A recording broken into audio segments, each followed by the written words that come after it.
officers elsewhere in the city so that they could respond to the Capitol, close quote.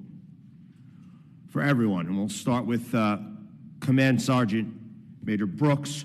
Why would these military experts want to send the National Guard to relieve MPD officers elsewhere after the Capitol was breached at 2:12 p.m.? In my opinion, it was a senseless recommendation. The logistics and the amount of time it would have taken to replace individual MPD officers across the city would have taken way too much time, and it would have been further delayed. I think the key term there is senseless. Colonel. So their whole attitude was that this mission was for law enforcement. They never wanted D.C. Guard to be in the streets in the first place. They didn't ever want to approve the 350. They thought this was a law enforcement mission. They believed it would have required 100,000 demonstrators before the D.C. Guard was necessary, and that was the Army's thinking. So they wanted, and they also said they wanted no involvement in the politicization of the, or no involvement in the electoral certification process. They wanted no DOD role there. So that was their attitude. So we were not allowed to be east of 9th Street, which is where the Capitol is. We're not, we had to have the Secretary of the Army's approval to move 3 unarmed guardsmen 1 block. Right. So sounds like baseless decisions. Brigadier General. So I did hear the word optics, and they did use it, especially specifically General Pyatt, I know, said optics. And his concern was he did not want soldiers or airmen on the Capitol grounds with the Capitol in the background. And so they were giving every other reason why we should be around the Capitol, away from the Capitol, and not responding to the Capitol. And part of what I believe is that they're unfamiliar with our true capabilities and what we're really designed to do as the National Guard. Can you say that again for everyone to hear? I think they're unfamiliar with our true capabilities and what we're designed to do as the National Guard under Title 32. Precisely. Captain. I did hear the word optics also, and General Pyatt and General Flynn did say it wasn't in their best military advice to recommend to the Secretary at this time to approve that request. And I only have 30 seconds, but I would just like to go down the line once again and answer this question. Was it clear at the time that the #1 priority was to restore order or to protect the safety of members of Congress, staff, or visitors here at the Capitol complex? Captain. Absolutely. No, that was not. Oh, I'm sorry. It was clear that we needed to be at the Capitol at that time. Right, you needed to be, but was that their #1 priority? No, it was not. Brigadier General. Their #1 priority was to make the police respond and not the National Guard. Colonel. Absolutely not, Congressman. It was not their priority, sir. Thank you. I think it's clear. Mr. Chairman, I yield back. Gentleman yields back. Now recognize Mr. Morelli for his 5 minutes of questioning. Thank you, Mr. Chairman. I want to just start my question, and I apologize, I only have 5 minutes, so I'll try to get through some of this quickly. But first of all, appreciate very much your frustration. This was your job to defend the Capitol, and for the reasons both of this hearing and a lot of conversation, you weren't called on to do that. So obviously it's palpable how strongly you feel about this missed opportunity to defend us, and I appreciate that, and I don't think there's any disagreement here. You should have been here much sooner, and I certainly don't know that anyone argues that it was your fault that happened. I am a little shocked. Mr. D'Esposito said, we're not here to talk about President Trump. To me, that's a little like asking Mrs. Lincoln, other than the incident, how did you like the play? The truth is the Commander-in-Chief could have ordered the National Guard. And as I said earlier, and frankly, I think Mr. Griffiths said, and I'll have to go back and look at the record, that the President ordered the troops out on January 6th. There's no evidence anywhere that I've heard of other than him saying it.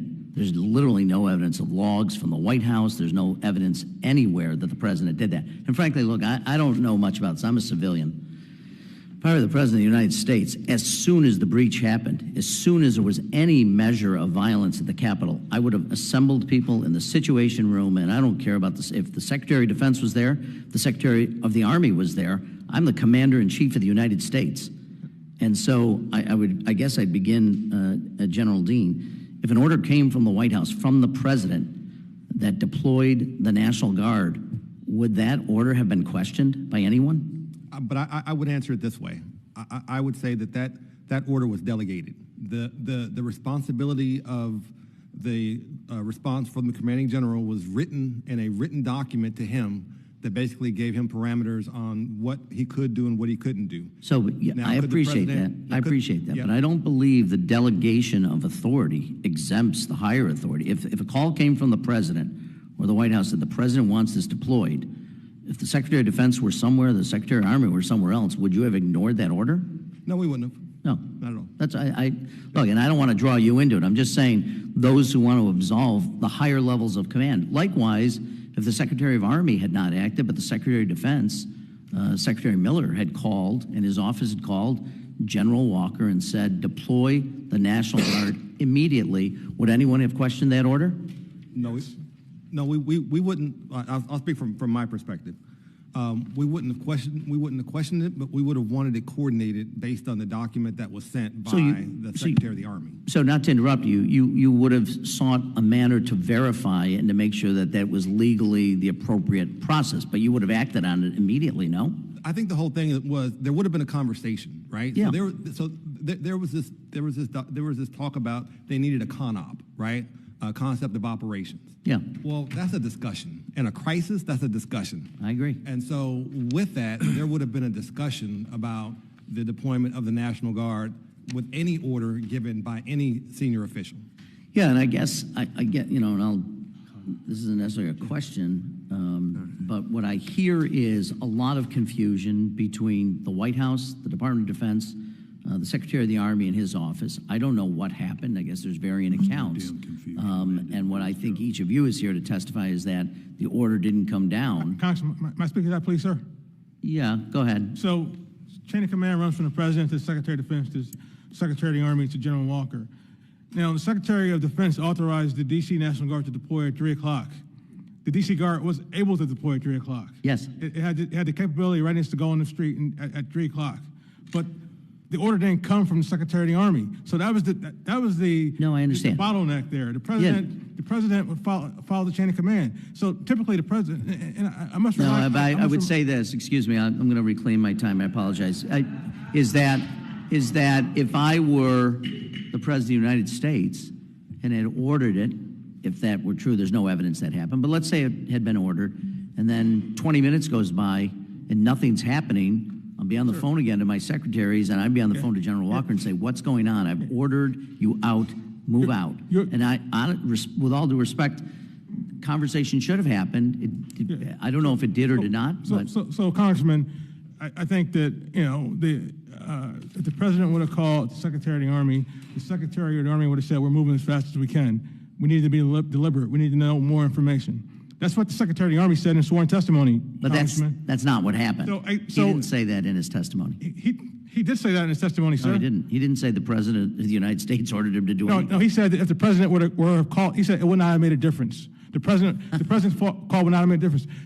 Secretary McCarthy. I disagree. Well, I think you're right also. Respectfully, sir, let me reclaim my time. In fact, my time is over. But the point that I'm trying to make is that I don't disagree. This is an important conversation. I don't think it's one for our committee. I think the Armed Services Committee ought to be holding this. And there is a question to make sure that come January 2025, we better be damn sure we have communication that is clear, compelling, and chain of command. But I do think there is no way to absolve responsibility of the President, the Secretary of Defense, or the Secretary of the Army.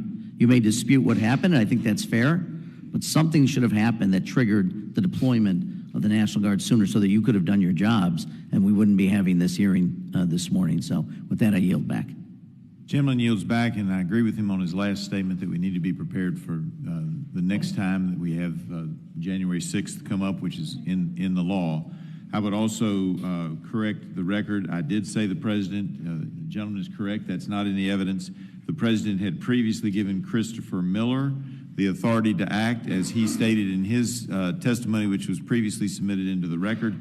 And Christopher Miller is the one who gave the order that did not get followed, apparently, by the Secretary of Army. That being said, I now recognize Dr. Murphy for his 5 minutes of question. Thank you, Mr. Chairman. I apologize if I'm a little out of breath. It's just being old. Thank you all for coming forward. It takes absolute courage. Absolute courage. Every damn meeting we have now has Trump derangement syndrome talking to it. This was a dereliction of duty by the Secretary of the Army, who refused, by the way, to come before this committee because he knew his culpability. He knew that he lied and he was derelict in the duty. And I appreciate from the bottom of my heart you guys standing up for the United States of America. You took an oath to it, as did the Secretary, and you're keeping your oath. So I deeply appreciate it at your own personal cost, because we know the weaponization of this government is occurring at an exponential rate. And it's just it is just proof in the pudding that this is what we're dealing with.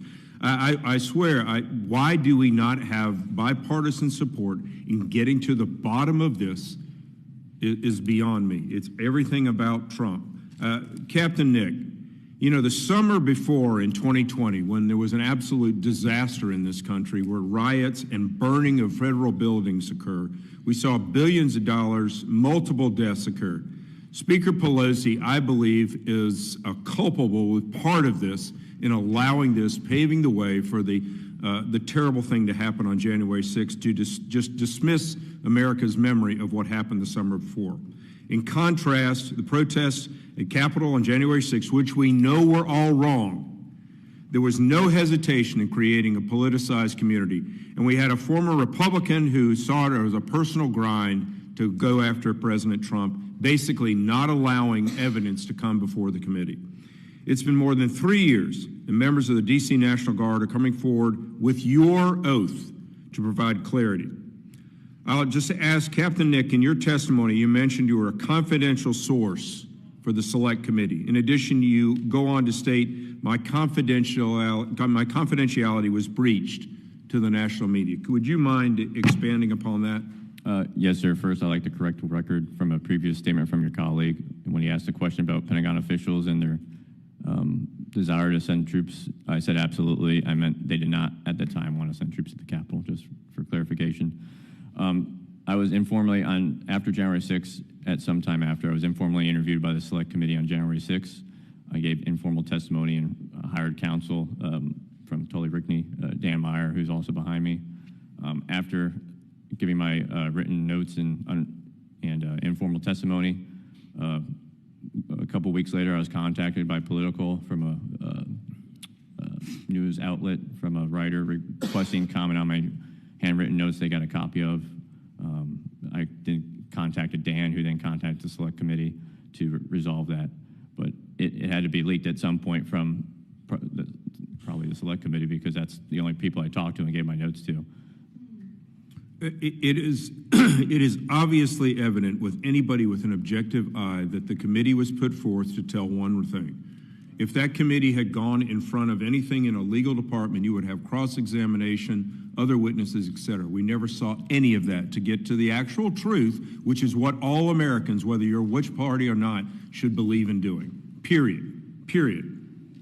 I just want to reiterate something. This is actually, I guess, to Colonel Matthews and General Dean. Turning to the matter of security, Secretary of the Army and McCarthy have said the D.C. National Guard was not prepared for immediate deployment. Do you agree with that statement? That statement is false. We were prepared in many ways. We even had backup plans. We call them branches and sequels, right? So not only did we have a force that was at Andrews Air Force Base that was training and doing civil disturbance that weekend, prepared to deploy on that day, that was ready to deploy on that day, we also had traffic control points that were at MPD, and those members had riot control gear in the trunk, not visible to the public, but for their self-protection, in case MPD had to respond, they had the appropriate gear to provide civil disturbance, riot control efforts if needed. And so we had the capability, we had the planning, we had the know-how. So the question that I have is, so out of all the events, out of all the inaugurations the District of Columbia National Guard supported, out of all the NATO summits, out of all the IMF protests that we've had, the summer of 2020, COVID, we were not able to respond to this. We're incapable. That's categorically false. I find it just, my time is short, but I just find it a slap in the face to all the good men and women who serve in our armed forces to say you're not prepared. A slap in the face. And because this guy wanted to save his butt with the hope of getting in the Biden administration, that's point blank what happened. Thank you, Mr. Chairman. I'll yield back. Gentleman yields back after consultation with Ms. Torres. We've agreed to do a second round of questioning, and I would recognize Ms. Torres.